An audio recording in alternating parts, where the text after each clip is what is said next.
He can't hold you. That's why I ain't saying nothing. I don't be giving a about the motherfucker scoring low. We win.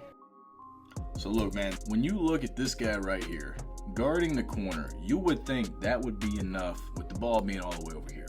But the reality is, this year in 2K, the corner threes are absolutely broken. So when he gets this over here, he doesn't even have time to respond before the shot is already being started. By the time he gets there, it's dead meat, wide open, easy money. There we go. So all I do here is I drive, I touch the elbow. If you're unfamiliar with the elbow, these areas right here. So I like to touch those when I can, either for a nice easy mid-range or to set somebody up, like in this scenario. Top of the key, easy three. This is also important. Don't help on defense if you don't have to. I understand why he was trying to help, but the reality is the corners are too overpowered and I don't need help. I'm at the top. I'm good to go here. If he does beat me all the way downhill, he's not going past the big man. But by stepping over here and helping really for no reason, well, now the whole entire corner is wide open. And that's exactly what happens. At this point, the play is completely dead. It's as simple as it gets. Easy three. I get the ball, I push it up. Now look, when this happens, the play should be reset. I'm not going to break this down because it's only 6 seconds. This is a little bit of a one-off. But generally speaking, when a point guard pushes the ball up the wing, if you don't have that quick shot, either get to the basket and create or kick it back out, let that point guard set up the offense so you're not wasting a possession. But again, this is a little bit of a one-off. There's only 6 seconds left. But he spends the whole 6 seconds. I mean, to be fair, there's nothing there. Doesn't matter. Nothing there. Start of the second quarter. I've got 8 points. We're down 1. I don't really understand why we're down 1. So I start to be a little bit more aggressive offensively, mainly because EDB over here is a pretty cool random. He's being positive. He's encouraging me to play my game, and I'm making sure that I set people up in the process. So because of that, it allows me to play my game a little bit more confidently. Here we go, pick and roll. So there we get the switch. At this point, he's out of position, and I just hit him with a simple step back. There we go, got another steal. Easy possession here. Now I get up. Now look, I could skip it all the way to the corner, but what I'm looking at here is I got 2 bodies and I've had too many passes picked off because these guys hit the button at the perfect time. Play's dead. I'm not throwing the ball there. So there's nothing there, but what I do notice is the position I'm at. So look at the line that we've created. So all that I have to do is I just need to crab over, just right analog, down left, and it's gonna put me in a perfect position score on this guy. He bumps me into a mid-range, but I still green the shot. Easy money. Here we go. Icons up. I'm pushing it, and then he immediately pushes it. Man, those touch passes are beautiful. Beautiful. I'm telling you, man, you don't need a microphone if you play like this. If you play like this, there's no communication needed. As soon as he touches it, pay attention here. He doesn't dribble. He immediately kicks it to the back guy's slasher, going right to the basket. Bing, bang, boom! Touch pass. Man, that's beautiful basketball. Get a little check here. So 23 points. He's got 10 points. But here's the thing, man. So EDB is the guy that I was talking about in the beginning. He's got 10 points. But what he's really been doing, this guy right here was averaging 28 points and change a game.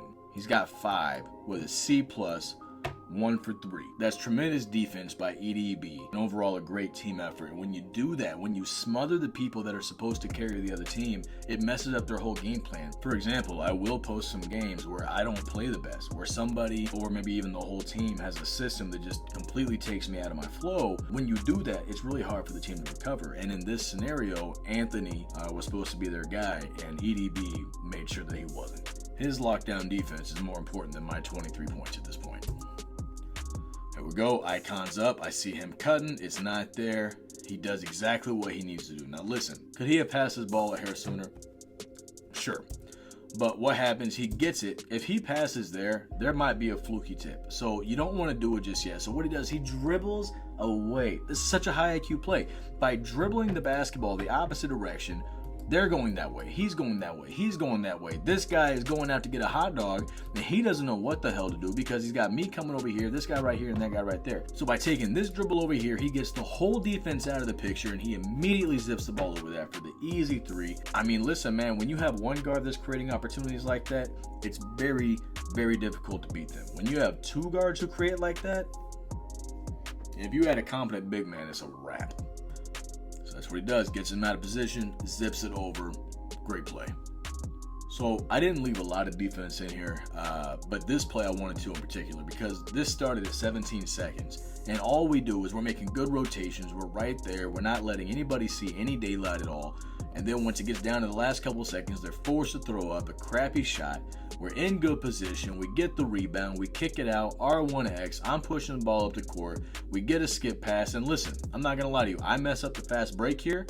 But the defense created the fast break opportunity, which more times than not we're going to capitalize on. Now let's take a look back at the last little bit here of how we did that defensively and where I messed up on the fast break. So here we are, closed out, no time left. Boom. So he gets the ball, he gets it to me.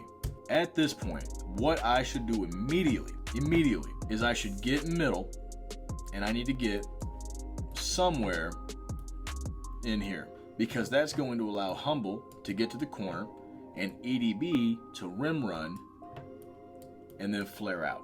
But I don't do that. Instead, I take a couple dribbles, I'm wide open, and I just kind of force the ball. See, that's one of my weaknesses as a point guard, is I get so pass happy that I won't even look at the opportunities in front of me because I'm eager to put the ball in somebody else's hands so that they can score. So that's what I do.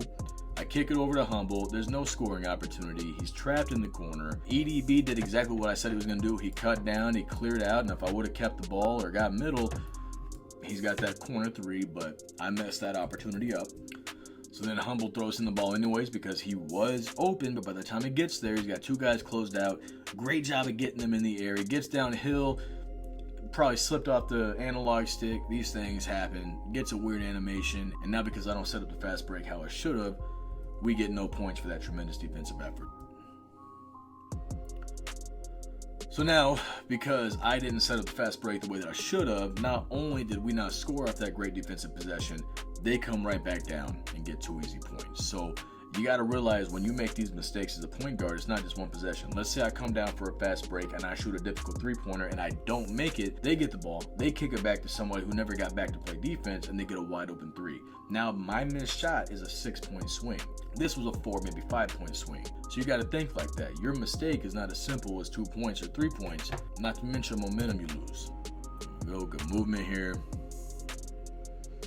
Listen, man, that's one of my favorite moves to do in real life. That's all that is. A little misdirection goes a long way. So I'm just gonna go up, back, and go. It's kind of like a hitch and go in football. That's all it is. That's all I'm doing. Push, cross, I'm out of there.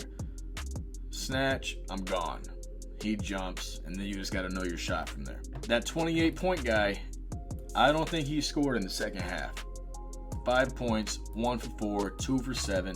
Absolute lockdown defense by EDB.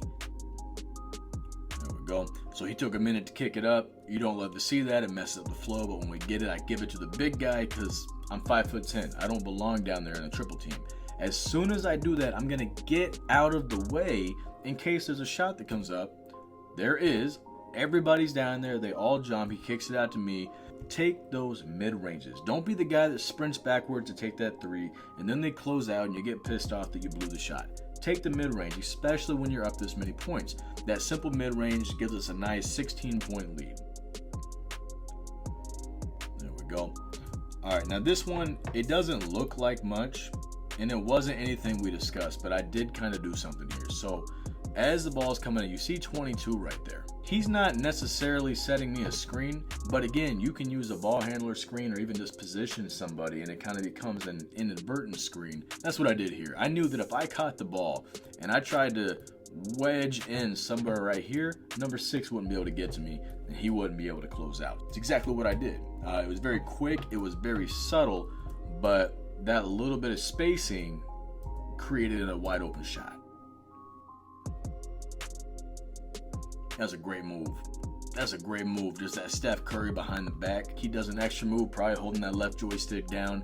Either way, he gets the wide open shot. And by the way, that was his first three-pointer that he shot, and it was a green bean. So EDM, next time we play together, I need you to shoot more, bro. All right, so here we are, up 9 with a minute left. I push it up to him. Man, listen, you can't do that very often. They will jump it.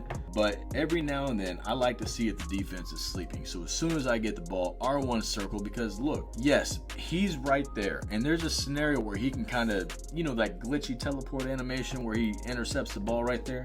but I'm willing to bet that he's sleeping, he's looking the wrong way, and they aren't paying attention.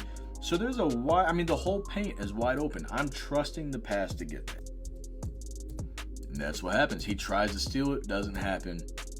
Get a nice dunk out of it. Last play of the game, he kicked the ball up. Nice simple mid-range for the 40-piece.